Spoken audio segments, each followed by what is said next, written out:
Okay. Well, again, thank you everyone for joining, and I will go ahead and turn it over to Jacob. Cool. Thanks, Jeff. Good morning, everyone. I think for everyone, it's good morning. I don't know where everyone's at, but excited to be here. Let me go ahead and get my screen sharing here.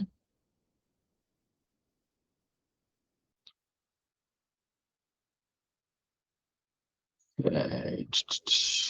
Did everyone see my screen there? I think it's, oh yeah, there we go. Great. Okay. So yeah, as Jeff mentioned, we're going to be going over deployment with Tethys Platform. So yeah, as Jeff said, I am a developer here at Aquaveo. I work again primarily with Tethys Platform. Been here about 2.5 years with quite a bit of experience deploying various Tethys portals and maintaining and kind of problem solving Tethys apps in our various deployments. And as you mentioned, so Tethys Platform, for those that are a little less familiar, Tethys Platform, our original goal is to help those of you that are, earth scientists, researchers, those of you that have valuable information and data and research to share with others. Our goal is to help you create apps that display and get your information out in an accessible, interactive way.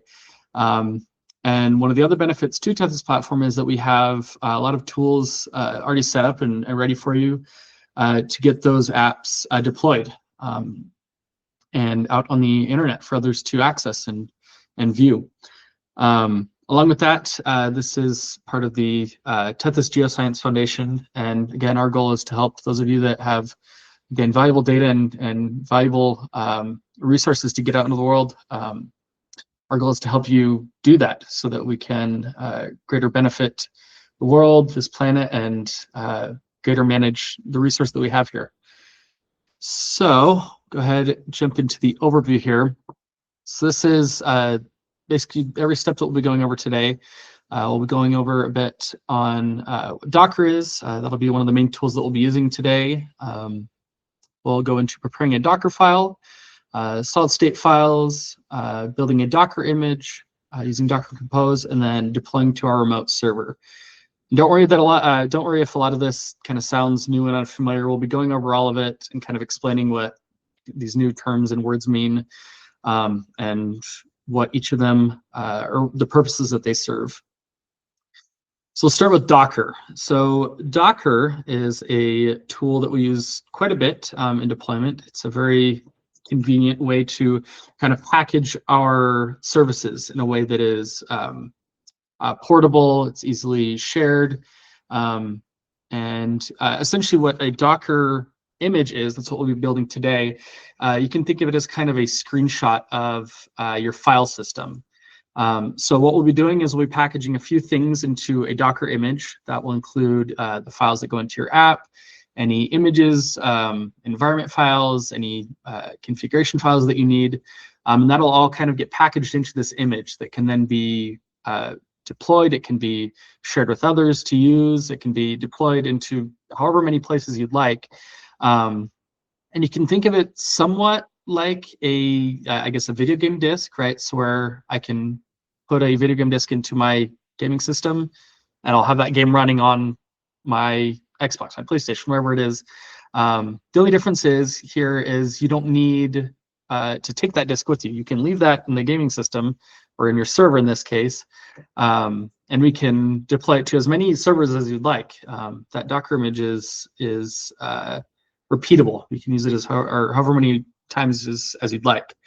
And the great thing is, since it's kind of a snapshot of your system, it's essentially a way to make sure that your files, your configuration, your app are all in the same state and will run the exact same way no matter where you're running it. Often there's an issue where when you're developing an app, it may run fine on your computer, but as soon as you try to move it to a different computer or to a different environment, different location, it won't work the same way, it won't function properly. So with this tool, right, with Docker, with the Docker image, you're able to make sure that everything that you're using, all of your dependencies, packages, files, your app are all the exact same as on your own computer. That way you don't run into issues when you are deploying, getting your app running. Okay, so we're going to start now with getting into creating a Docker file. So again, just kind of explain this. A Docker file is essentially a way to build an image. A Docker file is kind of a recipe or set of instructions for what you want inside your image and how you want it to run. Oh, I forgot to mention as well, we won't go over installing Docker. I'll be sending out a link with all of the instructions that I'm going over in this presentation to you guys, and there'll be a link to part of our documentation with Tethys that kind of goes over how to get started with Docker, how to get it installed. It would just take too long today for us to get into installing Docker. Yeah, let me go ahead out of here. We're going to go ahead and get started with, let's create a new folder, webinar. So I'm going to go ahead and create an empty file called Docker file. Good note is that we do need it to be in uppercase D here, Docker file. And then the other thing that we'll be doing here today is we will be using a repository. Again, I think most everybody should be somewhat familiar with Git, GitHub, and how to create a repository. If not, again, one of the links that I'll be sharing with these instructions will have a bit of instructions on how to get started with a new repository. I do have ours already set up, so I won't build a repository here, but I'll kind of go over each of the files as we go through the instructions here. So start with our Docker file. And for this portal, for this deployment example, we're just going to be using one Tethys app. We'll be just using the dam inventory app. That's one that we use for a lot of the tutorials in our documentation for Tethys. And that app requires a database. So we'll be deploying those two services. We'll be deploying our app and a database. So to begin, I'll share this. I'll kind of just show it in the terminal here. But to begin, inside of your repository, we'll want to get our app files cloned in and added as a submodule. So we'll run this command. This one just kind of adds, again, I won't run it here just because we do have it in this repository already.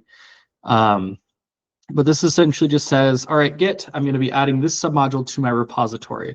And a submodule kind of works as a clone, but along with that, when you visit a repository, and I can even show you that here, it kind of works as a reference to the repository that you are adding as a submodule. So as you can see here, this is the repository for this demo. Inside our apps here, we have this reference to this repository. So this kind of links to this other repo that we have here for the Tethys app. But along with that, it does clone, it does copy over the files from that repository to your local directory. So after we've run that, you'll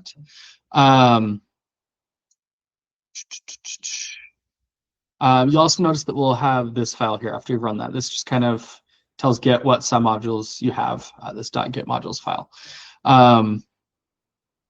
Okay, that's all we'll need for the app files. So go ahead and get back into the Docker file. Starting here at the top, we're going to add our base image. So this here is an image that we have already created as part of Tethys. This is kind of a prepackaged Tethys image that will have most of what you need to get a portal up and running. But we'll be using this as a base. So we're just kind of building onto that image. So everything that's inside that image will be baked into our image as well.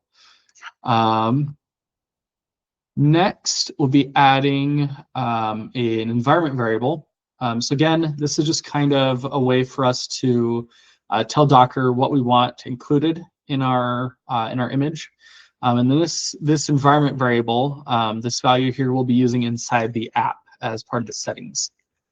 So if you wanted to change this to another number, you could change that here in the Docker file, rebuild the image, and it would be set within your image and within your app. Next, as I mentioned, we're going to be able to copy files over into this Docker image. So we're going to need to first add our app file. So we'll be using the copy command. And this goes ahead and says, okay, you've got your Docker file here. Say we had, I'll copy this over. Say you had your app inside here in this folder along with your Docker file. You can now go in and say, all right, I want to copy these files into my image. So these will now be baked into the image. So first you tell it where your files are located that you'd like to copy over. And this is actually a directory, in fact. And then this second set is the directory where you'd like that directory or file to be copied into in the image. This Tethys home is just kind of a variable that is, again, part of this image. And we'll go over that when we're testing out the image itself. But this is just saying, all right, place this Tethys app folder into my Tethys home, inside apps, and inside Tethys app dem inventory. Next, we're going to go ahead and copy over some images. So I've got this one again in our repository. I'll copy this over here as well. So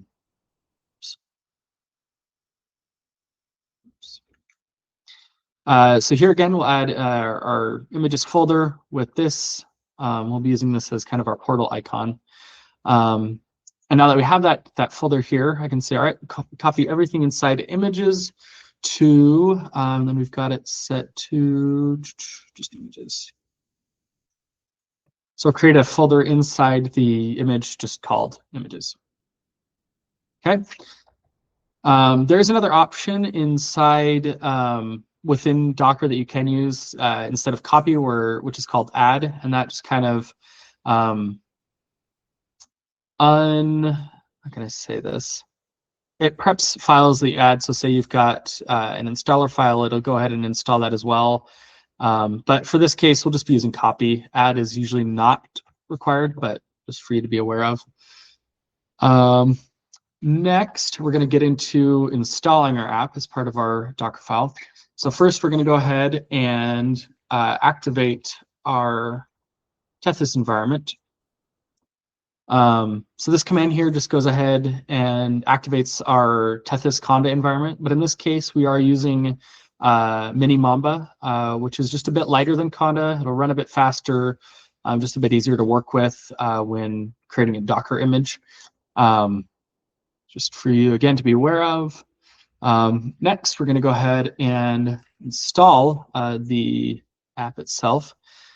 So here we're going to be using a run line, and this just goes ahead and runs a command, or in this case, two commands. We've got some ampersands there. That goes ahead and changes the directory to our Tethys app folder, and then says, all right, I'd like to install using Tethys. And an important thing to note here is when installing apps inside your Docker image, you want to make sure that we're using the NoDB sync flag, just because there is no database to connect to at this point.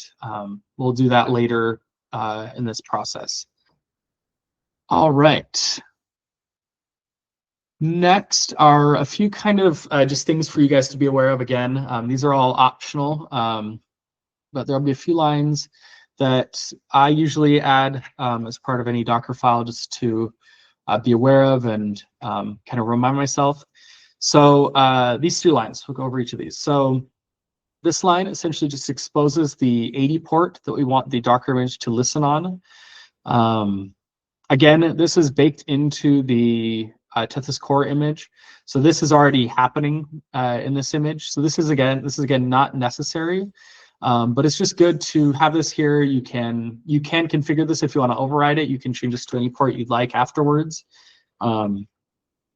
This is again just to kind of have here, also to remind you. Say, all right, let's say I'm debugging some port issue with my deployment. This is just to say, all right, well, my Tethys image is listening on port 80. So next, moving on, we've got our work directory command here. This just tells the image where you'd like to start. So whenever you start this image, whenever you are working inside it, this is where it will start upon spin up, upon run, upon starting it.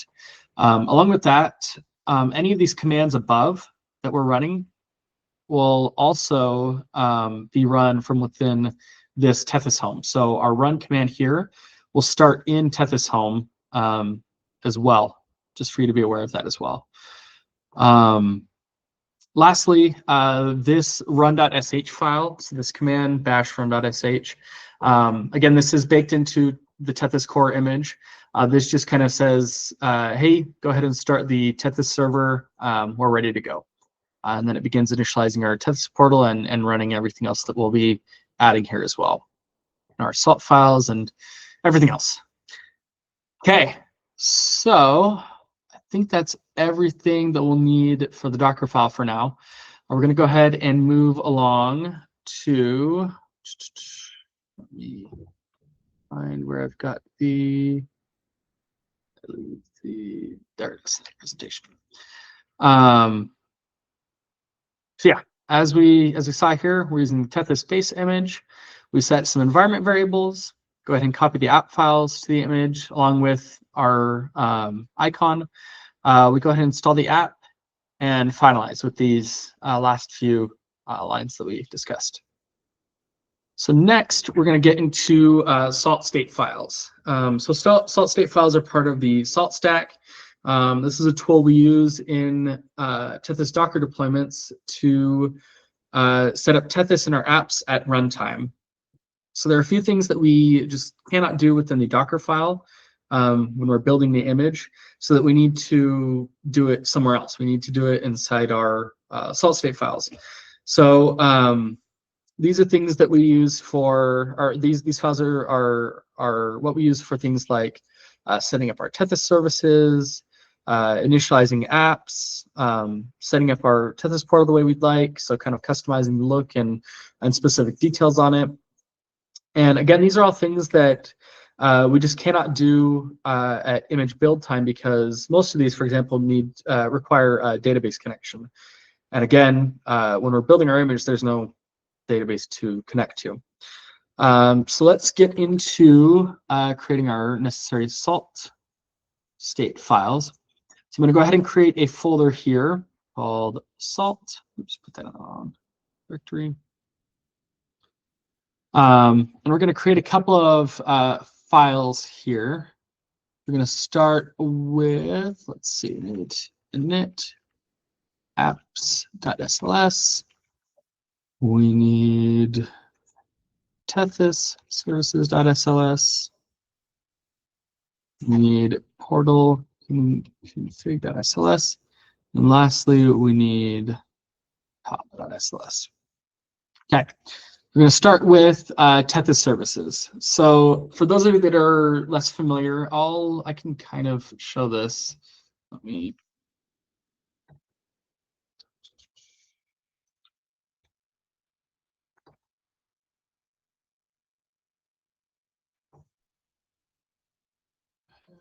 Oh, let's see. Well, I can show this later when we're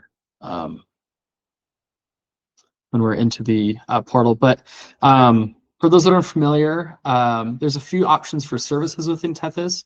The one we'll be using today is a persistent storage service, so essentially just a database. And what a service does is it allows you to save connection details to your database or whatever else you're working with. That may be a GeoServer instance, it may be thread server instance. There's a few different options that Tethys works with very well. But in here, we're actually going to be setting up that service. So we're going to be specifying how we want to connect to our database that we're going to set up. So first, we'll begin by importing some of the necessary environment variables. And again, these are all just kind of the default values that we have based in the Tethys core image here. And so these lines just essentially import those values into our salt state file. Next, we're going to go ahead and create a couple custom values here using some of these that we have above. And then we're also going to specify our service name as Tethys PostGIS. So we'll use these variables inside some commands that we're going to add below here. So the first kind of portion that we're going to add is the PostGIS database service. So here, this essentially just says, okay, I'd like to run this command, and these are some of the details that I want it to run on. The name is just essentially what is being run in the shell, so you would type manually. And this is a command in Tethys that's going to go ahead and create a persistent store service using the name that we've created, Tethys PostGIS, and then using the service URL. And again, it's just going to run this in Bash. And this line here, we'll get into in just a moment. But this just essentially checks for this condition. And if it is true, if it does come back true, this will not run. So next, good practice with solid state files is adding these completion flags. So what this portion, this command does is creates an empty file that essentially we're checking for here that essentially says, all right, you have already completed this, this set of jobs here, this set of commands. There's no need to repeat it. So as long as this file exists, this set of command or this command will not run when we if we say need to stop and restart our image or container in this case. Okay, next we're going to go ahead and get into our init apps file. And again, we're going to add some environment variables that we're using. One of these is already there. This one is actually one that we are setting in our Docker file.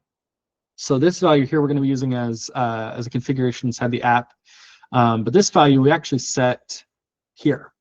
This is an environment variable that we've added to the image, and in here we're just going in and accessing that value inside the environment variable. Okay, next we're going to be adding a couple more commands than before. We'll go over each of them. So sync apps. This just goes ahead and finishes syncing all of the apps we've installed with the database so that the database is aware of them. In here, we're essentially just installing the code. We're not actually adding the Tethys app to the portal or to our database. So we need to finish that here. And this actually goes ahead and adds all the apps that are installed. But in this case, we only have one. But this is just good practice if you're deploying with multiple apps. Next, we're going to go ahead and set that custom setting that we mentioned, or that I mentioned. This goes in and sets the max dams value inside dam inventory to whatever value that we have set inside our Docker file and that we've accessed here. Next, we're going to go ahead and link our service that we created on our last file to this to our dam inventory one. So again, this command just goes ahead and says, all right, I'd like to link that service that we created, the PostGIS service name, to dam inventory to use as our primary database. DB there. Next, now that we have connected that service to our app, we're going to go ahead and run sync stores with the dam inventory. Now, what sync stores does is essentially allows us to sync tables, or which again, you may not be familiar with databases. We won't get too much into that, but if you have any custom tables that you've added as part of your app, this here will add those tables. This will sync this to your database so that those are available for use in the app. And lastly, we'll go ahead and add another flag here to say, hey, we finished the init apps stuff here. Okay, I think that's everything in this file.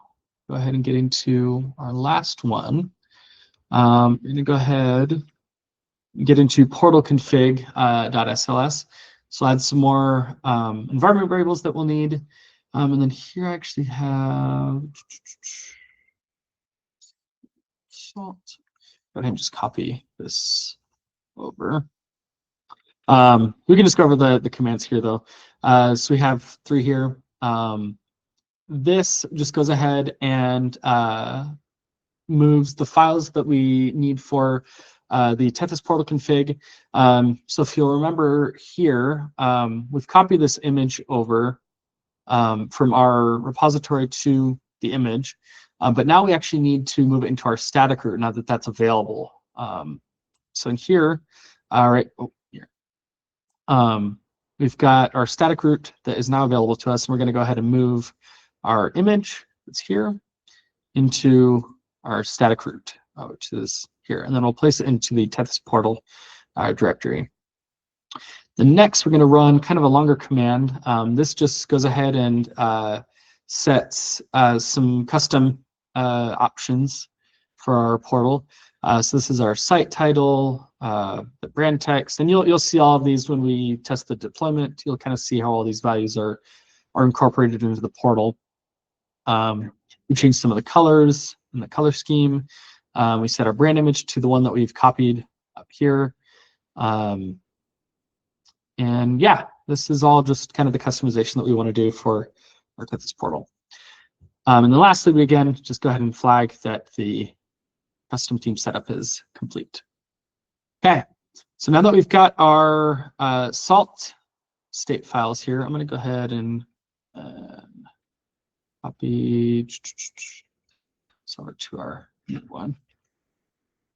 Just to have here. Lastly, we need to go into our top.sls file. So what this does is the top.sls file essentially lets the salt stack know which files you'd actually like to run. So I've copied and pasted over the list of files that we'll need to run. And you may notice that we've got a few files that we did not create, like pre-Tethys, Tethys core, and post app. Now these are all just files that are again baked into this image here. So we're able to use those in this stack. And these are required for us to call to make sure that everything that Tethys needs set up gets set up. And those are various things. We won't get into that, but these are required. If you were to say not add any salt scripts in your deployment, which I'm not sure why you would, but if you did, you wouldn't need this file, you wouldn't need any of these, but you wouldn't need the top.sls file, you wouldn't need to do any of this. Because again, top.sls is also baked into that image, but we're overriding it here with this file itself. Okay. Now what we'll need to do that we've got these salt files added is we'll need to actually copy those over into our image. So we'll run this command to just copy those over. So we say, okay, go ahead and copy salt into this directory here, srv/salt. And I just usually put this between any run commands and our expose command here. Okay. Next, we're going to go ahead. I'm actually going to go and let's see. I actually have already built the image here. I think we can kind of show how that works though, real quick. Let me. Yeah, I'm currently in my repository here in the terminal, as you guys can see here. Just because we don't have our apps folder down here. But we'll go ahead and show you how to build an image. Let me also go ahead and show you guys these commands here that we'll be running.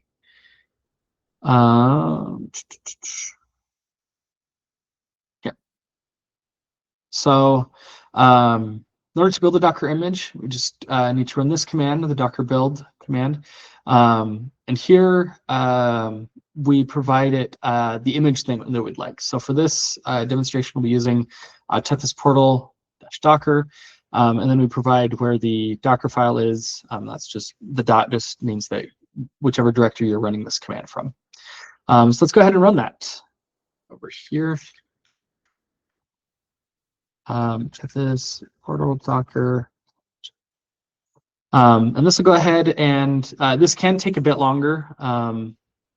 Sure why it's, oh, I haven't rebuilt since the last change I made. So this is great. This actually shows you kind of what it does. And we'll give this a second.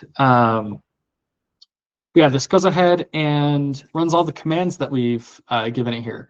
It does include everything that's in here as well, but this just goes ahead and builds our image. It kind of bakes all of our files in, copies everything over that we asked it to, adds these environment variables, and just follows the recipe that we've given it. While that's running, yeah, well, it's running. We'll give that a second. Yeah, it's already finishing up. Okay, so once you've seen all this come up and once it finishes, it should be good to go. Let's go ahead and run Docker images to make sure that it's there. We do have some other ones here, but in your case, you should just see this one as long as you've got it, as long as you don't have any other images built. And you'll notice this colon and latest here. This just means it's the latest version of this image. This is what's called a tag, which is an important part of Docker, but just not something we'll get into today. So yeah, once we've got that, let's see. Yeah, we are ready to get into Docker Compose now. So Docker Compose is a tool that we use for deploying or I guess spinning up or running deployments that have multiple images that we're using. So in this case, if we wanted to just have a Tethys portal running, we could just use Docker run, just go ahead and run the image, and that would work fine as long as we didn't need any other services to be running on our server. But let's say we want our database to also be running on our server. Let's say we want our Redis that we'll be adding. Let's say we wanted to add a Threads service to be running. Our Docker Compose file, our Docker Compose.yaml file, lets us kind of configure how all of these containers will run and interact with each other. So yeah, we'll go over this kind of list. We can add configurations for each of the services. So in this case, we'll be adding 3 services. We'll be adding our Tethys service, which will use the image that we've just built.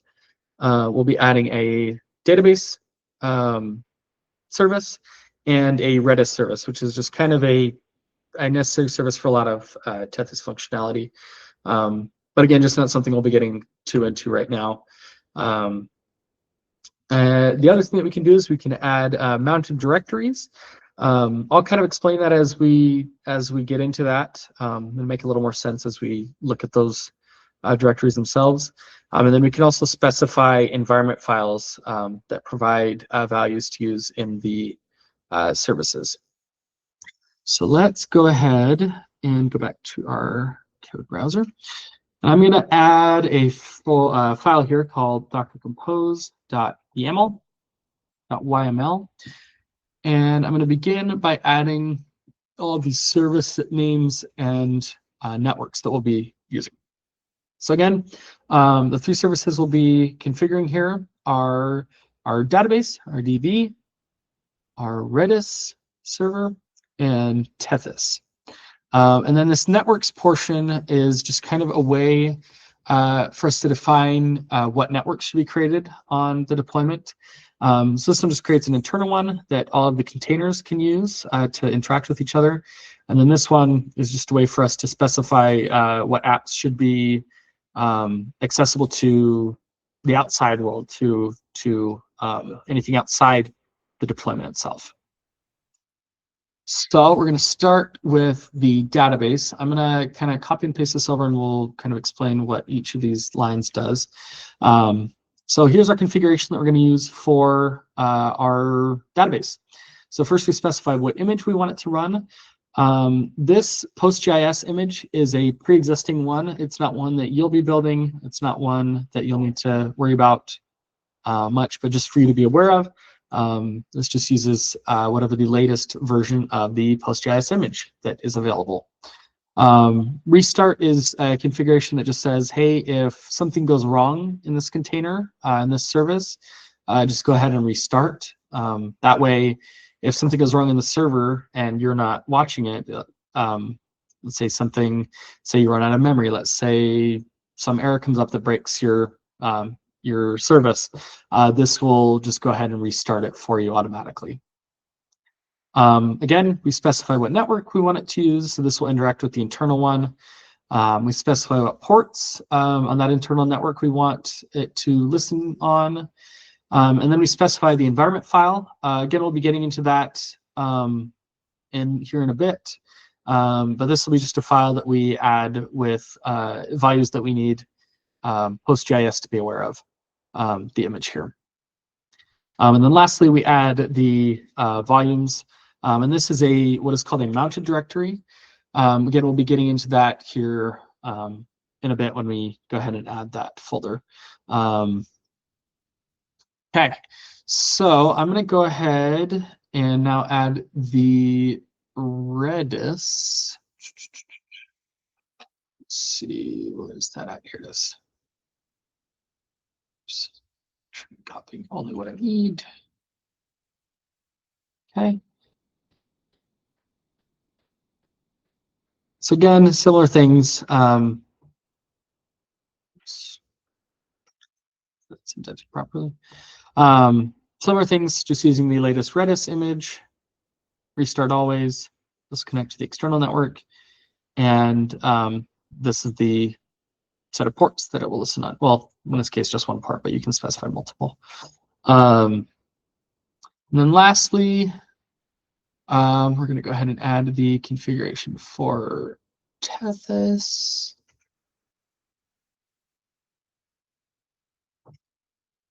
Okay. So there's a few things that are different here that we'll go over. Again, we're just using the image that you've built that is available now to use using the latest tag. This build instruction, so it just says if the image is not available or if you specify that you'd like to rebuild it when you launch this Docker Compose, this just tells Docker Compose where the Docker file is, so it knows what to build. The other thing is this depends on, just kind of says, hey, wait for these two services to be up and running and ready before running or starting this one, because I need the database. I need the Redis server here. So depends on, just allows you to configure that. So yeah, let's go ahead and get into the environment files that we'll add. I'm going to go ahead and create a folder. And here. And we're going to create two files. We've got db.env, .env, and tethys.env. Okay. The db.env file is pretty simple. We're just going to be providing it with the Postgres password. This is just a password that we need for the main user on the PostGIS service to use. Something to note before I forget is in here, inside our repository up here, I do have it not get ignored. You can kind of see where like data and logs are grayed out, but generally a good rule of thumb is to make sure that you don't commit these files to your repository, as they then might be publicly available to see, and sensitive info is usually in these files. So you want to make sure that those don't get committed or pushed to your repository. You can use a .getignore file, which is pretty easy to set up and use. You just would add env, and that makes sure that anything inside the env folder is not added to your repository when you push. Okay, back to the files. Go ahead, copy this over. Okay. And then our tethys.env file has quite a bit more. Go ahead and copy and paste this. Oops. Oh, I did that. Oops. This just again provides some environment variables that that we'll end up needing. One thing is we'll need to add this. We'll need to add a an IP address here to allowed hosts. I'll get into that when we actually go to deploy to the server. But again, just something to be aware of and make sure that you do not forget.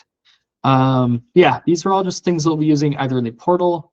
These are credentials for the portal itself, and then for the database here, and then just some of the panels config. Most of this stuff are things that you don't need to worry about for now, but are just included here. Okay, last thing that we'll go over, let's see, is the volumes portion. So I'm going to go ahead and create, set here, data folder. I believe we need to create, yeah, we need to go ahead and create some folders within here. So they have a key, Tethys, and then we'll also create another folder called logs with another folder inside called Tethys. So these are going to be directories that are mounted within the within the image, within the deployment. And what this allows you to do is just kind of access files that are then put into the directory in an easier way, or not into the directory, into the container inside the deployment a bit easier. So say we need to see what's going on in logs here, we can access these. These files will be updated even outside of the image or the container that's running, so that we can more easily view them, kind of make changes to them. And the other great thing is that say we need to stop our container and restart it, these files and directories will persist. They'll stick around. They won't be deleted with anything, even if we need to rebuild the image. These will stick around within the containers that are being run themselves. Okay, I think that's everything. So we can go ahead and kind of test out our image now. So inside the directory where we've got the Docker Compose file, and again, this is within the repository that's already been set up beforehand. I'm going to go ahead and spin up the our deployment. So for that, we use Docker Compose up, and then we'll be using it detached, so -d. If I run Docker Compose up, we'll be within the container itself, and we can't do anything else inside this terminal. But detached just goes ahead and says, hey, start the deployment, but I don't need to be within the container right now, seeing the logs and everything that's going on. So I'll go ahead and spin that up. And these are already running, actually, which is actually all of our changes are.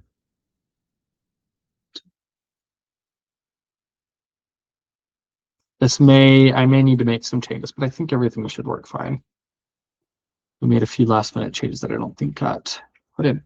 So now that we have started up our deployment, we can go ahead and test it out. So go ahead and open your browser, load up localhost. Oh, that's not working. Okay, that's great. Let's go ahead. Oh, because it's still spinning up. That's why. Okay, verify. No, it's not. It's running. Let's see.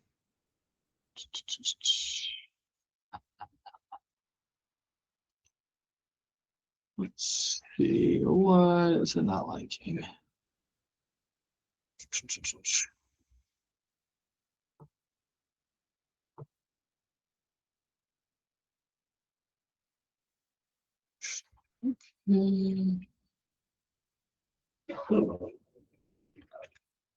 Let me. Oh, there it goes. Okay. Yeah, now it's working. I think it's just still spinning up, so that's fine. All right. So this is actually, let's go to the initial page. Oh, you log in. Okay, great. So go ahead and log in.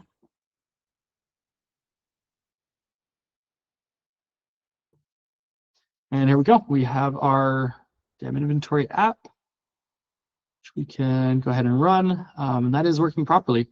I do think there is an issue. We can kind of debug that live as well when we get into it. But there should be an image there.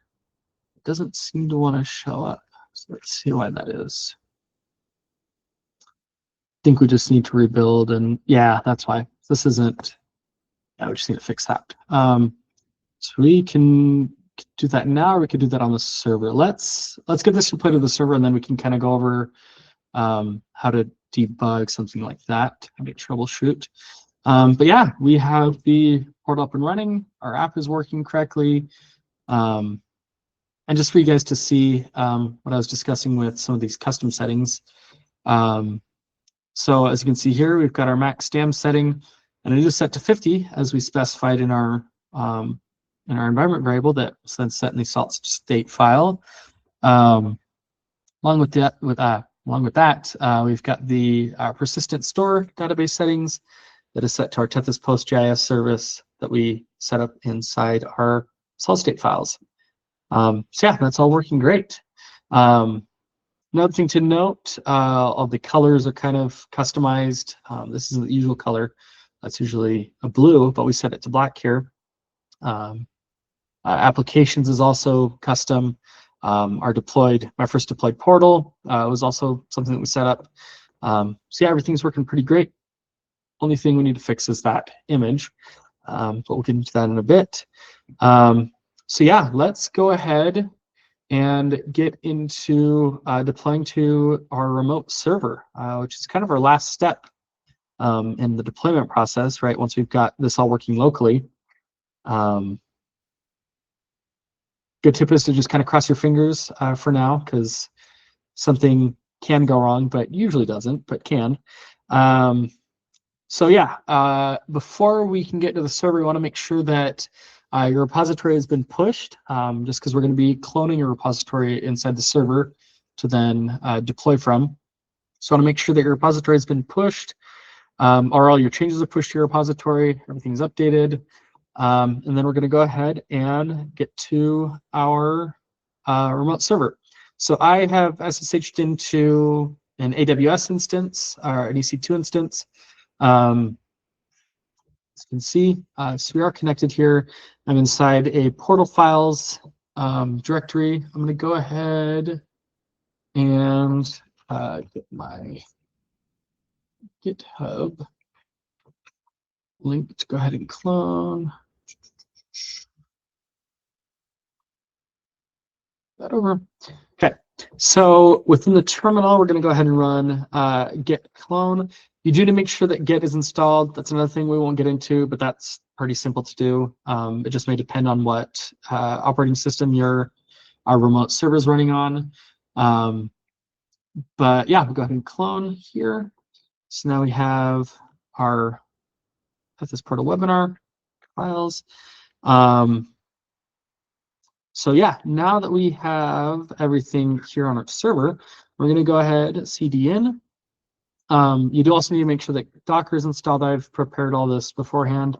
Docker, again, is pretty simple to get installed on your server, but we're going to go ahead and do the same thing here. And what is the Tethys Portal Docker?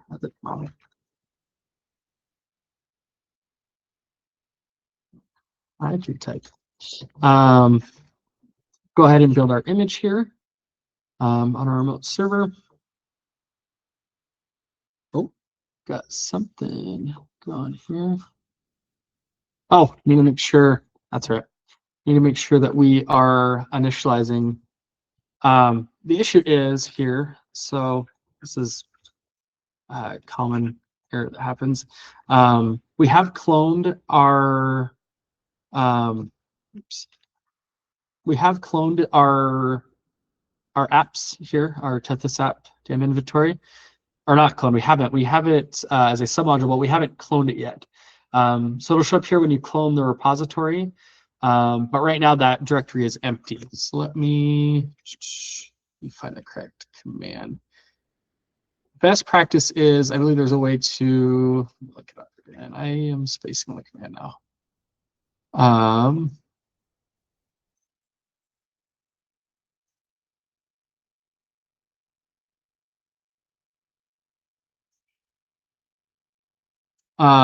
When you are cloning your repository originally, you can run this to make sure that you are grabbing everything.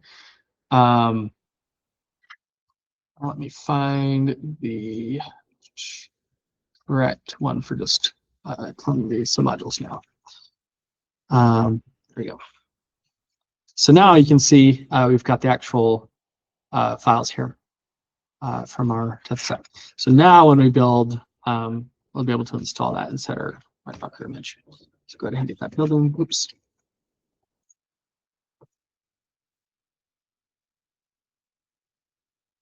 And there we go. So again, we'll give this a minute here. I guess while we've got a second, any questions so far? Anything you guys are confused on, curious about up to this point? Well, we're done. So if you've got a question, hold it until the end now. Okay, so now that we have that, we can go ahead and check it. We do have our Tethys portal Docker here now. And that is ready to go. So we're going to go ahead and start our Docker Compose.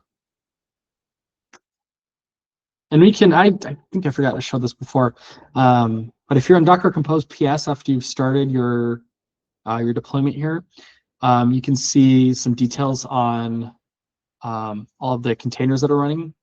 And I don't think I explained this either. I apologize. A container is essentially a single instance of your image that is running. So when I say inside a container, it's essentially within your image that's actually running. So all the files are going, your server is running.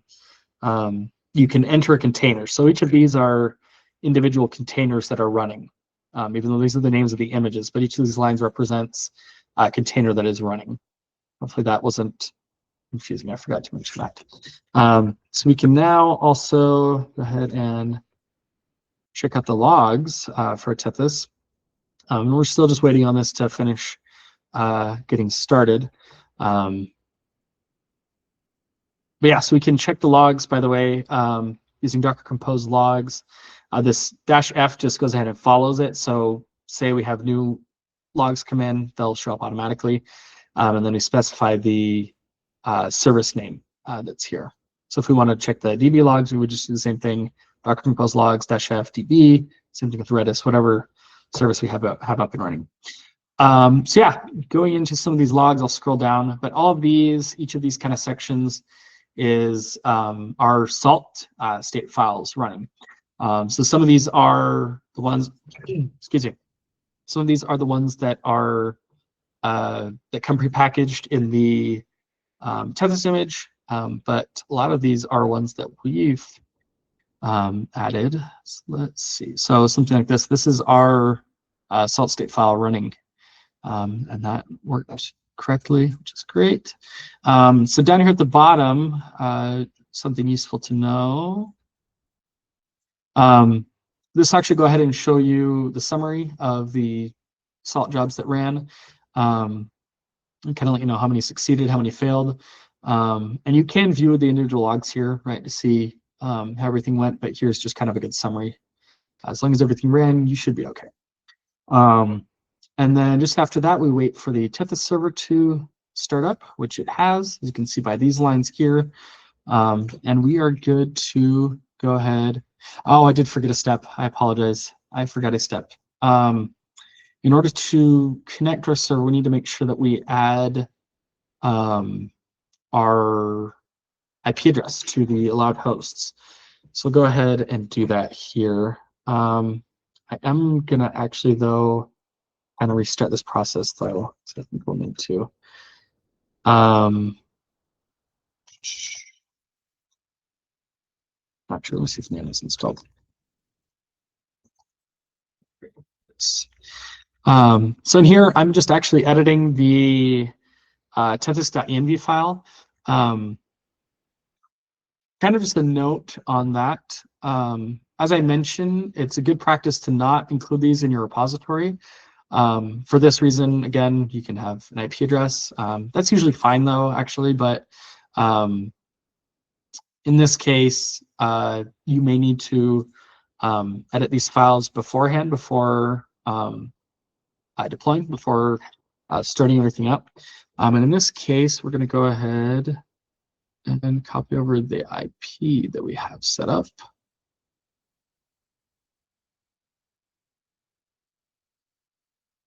Oops. Then add a comma there. Go ahead and save and then exit. I am going to, I think, just restart to make sure that everything runs properly. We're gonna go ahead, stop our deployment. So that's done with Docker compose down V. So that'll stop all the containers here. We're gonna go ahead, cd into data. Oops. We're gonna delete these because we want to make sure that everything gets started fresh. I believe we should be okay. There might have some salt flags, but we'll try it here real quick. So yeah, you're seeing some of the troubleshooting process here live, which is, I think, always useful. Okay, so we should be good to go ahead and restart everything. So again, just Docker compose up -d.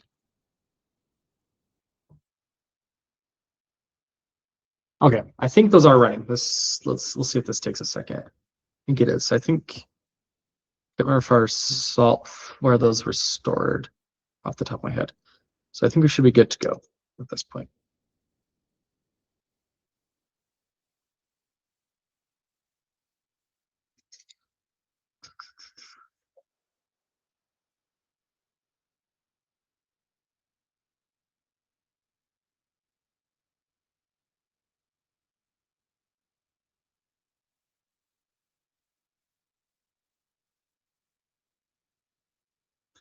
Just waiting on those salt state files to run. Should be any second now. I hope.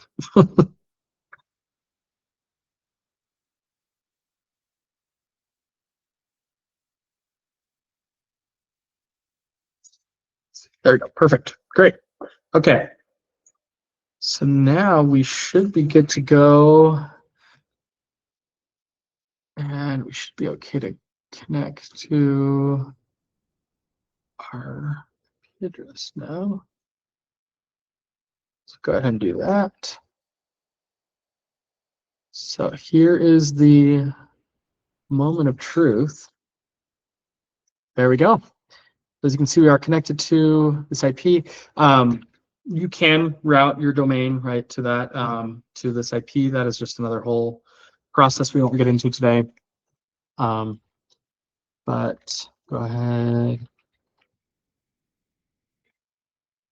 log in. Great, our app is running. And we are fully connected to the database. As you can see, these dams are coming from the database. These are all pre-created as part of the app installation process. So yeah, our app is working properly and it is all fully deployed. So yeah, that is the deployment process. There is one more thing I think we could kind of go ahead and debug. I may not do that here just because we are running short on time. Or well, not running short, but we've spent plenty of time so far here. But there should be an image here that we added I believe I already know the issue, but again, maybe I'll add that to the instructions, make sure that that's working properly before I send those out to you guys. But yeah, that is the deployment process. You can manually do all of these things. You could just go into your server, clone Tethys, install it manually, get things running manually if you'd like. This just, again, is kind of the way that we have set it up for you to use as part of the Tethys platform, to kind of make things easier for you to get your app up and running out in the wild. As you guys can see, it's not a super difficult process. A lot of this that we've shown today, you guys can follow, just kind of copy and paste and customize as needed. But a lot of this is very, very simple to get going. And I hope you guys have learned a few things. I hope this is beneficial and useful for all of you, and can't wait to see all of your deployed apps.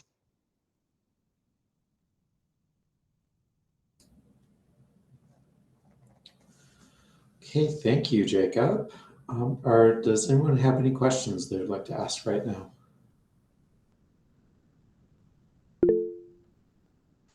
Yes, Daniel. Hi, can you hear me okay? Yes. Yeah, I think so. I can see